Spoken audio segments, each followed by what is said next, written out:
I'm on a quest to find the next generation of creative artists shaking up the world of art. Hanging out with these bold and ambitious newcomers to find out what makes them tick. My name is Gabby, and this is ArtCore. Referred to as a Toronto jewel, Harley Valentine is a sculptor who has been wowing the public with his evocative and engaging work.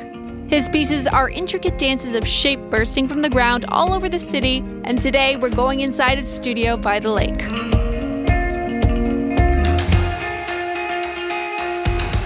Where are we? We are in the studio of Harley Valentine. This is my creative zone. This is my workout room. This is my incubator of creative ideas. Today is sort of a staging exhibition space of large-scale sculpture works, found pieces of rubble, casted pieces of natural organic material.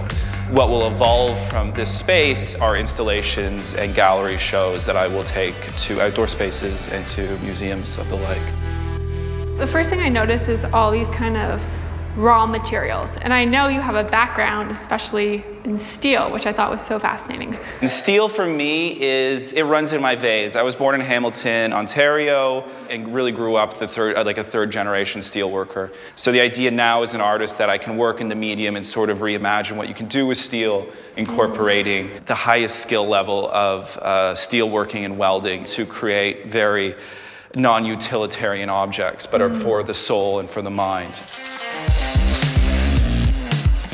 It reminds me as a kid when I first wanted to draw, and remember those tracing books? Yeah, what they are is they're conceptual drawings for works that'll emerge. The body is always an inspiration, and there's sort of a reference of that.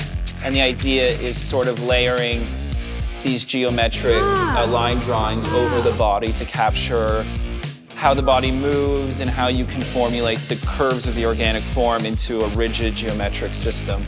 So at what point did you know that sculpting was going to be? It was just my interest in materials. I started in photography, but I was so interested in the material of the paper and then the material of the frames and what I could do with a frame. And then I said, why don't I just start building sculptures and not trying to turn photography into sculpture.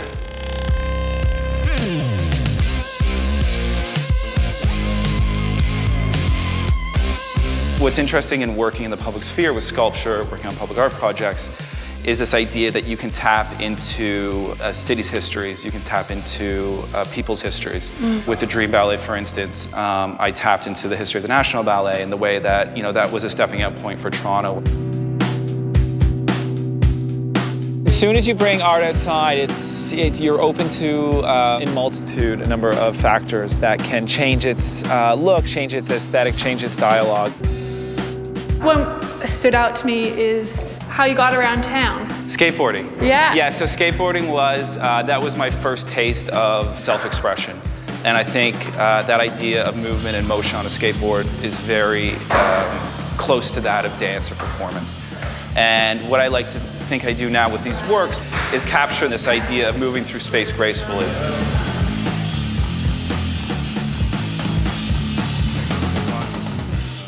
I wouldn't mind, George, at some point, if we get the tripod and we can get a number of shots of her moving around so I can stop motion.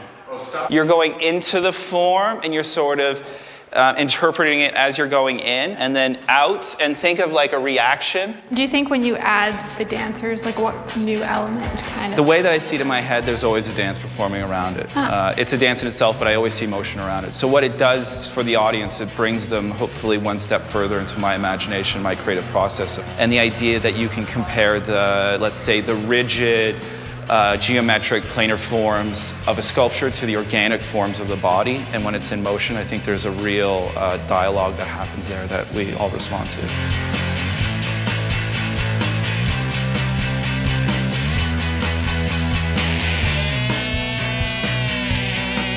The whole point of creating art is to create uncharted territory.